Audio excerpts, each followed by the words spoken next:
بسم اللہ الرحمن الرحیم۔ الصلاۃ والسلام علیکہ یا رسول اللہ وعلی آلہ و اصحابہ یا حبیب اللہ۔ یوٹیوب چینل سے قاری محمد ریاض قریشی کا سلام۔ السلام علیکم ورحمۃ اللہ وبرکاتہ۔ پاکستان میں اور پاکستان سے باہر رہنے والوں کے لیے ہم دعا گو ہیں کہ اللہ پاک آپ کی روحانی، جسمانی، اندرونی، بیرونی بیماریاں دور فرمائے، آمین۔ جی ہاں ناظرین، جس نے بھی دعا کے لیے کہنا ہے کمنٹس میں جائے، اپنا اور اپنے شہر کا نام لکھے اور ہو جائے دعاؤں میں شامل۔ تو بڑھتے ہیں آج کی ویڈیو کی طرف۔ آج کی بہت ہی خاص ویڈیو اس لحاظ سے ہے کہ جیسا کہ آپ جانتے ہیں کہ بخار، ہر قسم کا بخار جو وائرل ہوئے ہیں، بخار بچے، چھوٹے بڑے، مرد عورتیں سب بخار کی لپیٹ میں آئے ہیں، اور پھر ٹیسٹ کراؤ، کسی کو ڈینگی ہے، کسی کو کورونا ہے، کسی کو نمونیا ہے، ٹائیفائڈ ہے، بہت سے بخار ہیں جو اب چل گئے ہیں۔ اب تو کئی ایسے بخار ہیں کہ جو ٹیسٹ میں بھی نہیں آتے کہ جی کون سا بخار ہے۔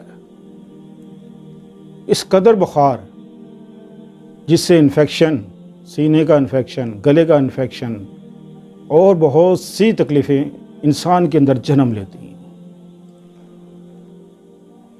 بہت سے لوگ استانے میں آتے ہیں بچوں کو لے کے اور خود بھی کہ جی بخار نہیں جان چھوڑتا، بخار نہیں جان چھوڑتا، ہر قسم کی دوائی دے لی ہے لیکن پھر بخار چڑھ جاتا ہے۔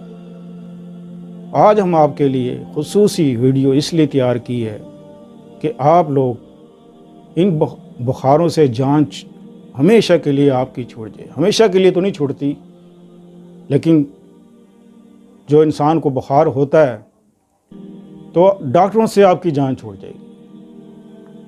آپ حضور صلی اللہ علیہ وسلم کو جب بھی بخار ہوتا تھا تو آپ حضور صلی اللہ علیہ وسلم وضو فرماتے تھے۔ اگر آپ کو وضو سے آرام نہیں آتا تھا تو آپ غسل کیا کرتے تھے۔ یہ بات کئی حدیثوں میں ہے، اور اس سے یہ بات ثابت ہوتی ہے کہ پانی جو ہے بخار کے لیے انتہائی مفید ہے۔ بخار کے لیے جب انسان کو بخار ہوتا ہے تو کثرت سے پانی پیے۔ ایک بہت ہی چھوٹا سا عمل میں آپ کو بتانے جا رہا ہوں، اور بہت ہی مختصر یہ ویڈیو میں آپ کو ڈال رہا ہوں، اور یقین مانیں، آپ کا یقین اللہ پر اتنا پختہ ہونا چاہیے، اتنا یقین ہونا چاہیے کہ جیسے ہونا چاہیے، جیسے ہمارا حق ہے کہ اللہ ہے اور اللہ ہی شفا دیتا ہے، اور اللہ کے علاوہ کوئی شفا دینے والا نہیں ہے۔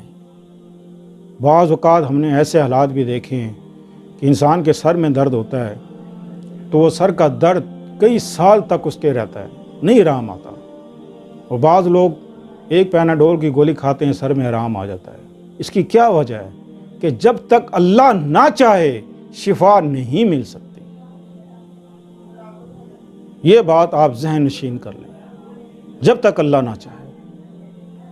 آپ نے کرنا کیا ہے کہ ایک ٹپ میں پانی آپ نے ڈالنا ہے، اور گھٹنوں تک یعنی کہ گٹوں تک آپ نے وہ پانی اتنا ڈالنا ہے کہ آپ کے گٹے اس میں ڈوب جائیں۔ دونوں پاؤں آپ اس میں رکھ لیں، اور آپ اول آخر درود شریف کم و بیش 10 سے 15 منٹ یا 20 منٹ آپ نے سورہ فاتحہ پڑھنی ہے۔ سورہ فاتحہ پڑھتے رہنا ہے۔ سورہ فاتحہ کے بارے میں آپ حضور صلی اللہ علیہ وسلم کا اشعار گرامی ہے کہ آپ حضور صلی اللہ علیہ وسلم فرماتے ہیں کہ اے صحابیوں، سن رکھو کہ سورہ فاتحہ میں سوائے موت کے ہر بیماری کا علاج ہے۔ تو یہ نیت، یہ حاجت دل میں رکھیں کہ ہمارے آقا نے فرمایا ہے کہ سورہ فاتحہ میں ہر بیماری کا علاج ہے۔ تو آپ دونوں پاؤں اس میں ڈال دیں، اور 10 سے 15 منٹ یا 20 منٹ جتنا آپ برداشت کر سکیں آپ سورہ فاتحہ پڑھتے رہیں۔ انشاءاللہ عزیز آپ کو جیسا بھی بخار ہے وہ بخار ختم ہو جائے گا۔ اللہ سے دعا ہے کہ اللہ تعالیٰ آپ کو شفا دے اور ان بیماریوں سے ہاں دوسرا یہ کہ جو چھوٹے بچے ہیں، اب ان کا کیا کرنا ہے آپ نے؟ وہ تو ان کے پاؤں تو آپ نہیں ڈال سکتے کہ ٹپ میں پانی ڈال دو۔ ان کا یہ کرنا ہے کہ آپ نے 2 کٹورے لے لینے ہیں، 2 کٹورے، ان دونوں میں پانی ڈالنا ہے، اور آپ نے ایک سوتی کپڑا لینا ہے۔ سوتی کپڑا لے کے آپ نے ایک کپڑے میں گیلا کریں، ایک کپڑے سے، یعنی دونوں کٹوروں میں ایک خالی رکھ لیں اور ایک بھرا ہوا رکھ لیں۔ اس کٹورے سے آپ نے پانی لینا ہے، اچھی طرح کپڑا اس کو ڈبونا ہے اور بچے کے پورے جسم پہ لگا دیں، لگاتے ہوئے سورہ فاتحہ پڑھتے رہیں۔ یہ عمل بھی آپ نے 10 سے 15 منٹ کرنا ہے۔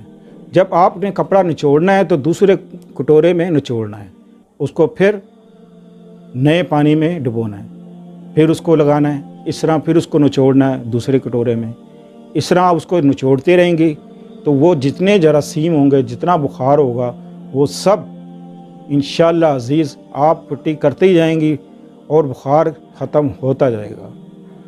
تو اگر کوئی ریشہ ہے، کوئی انفیکشن بڑھ گیا ہے تو پھر ڈاکٹر سے رجوع کریں۔ تو ملتے ہیں اگلے پروگرام میں۔ السلام علیکم ورحمۃ اللہ وبرکاتہ۔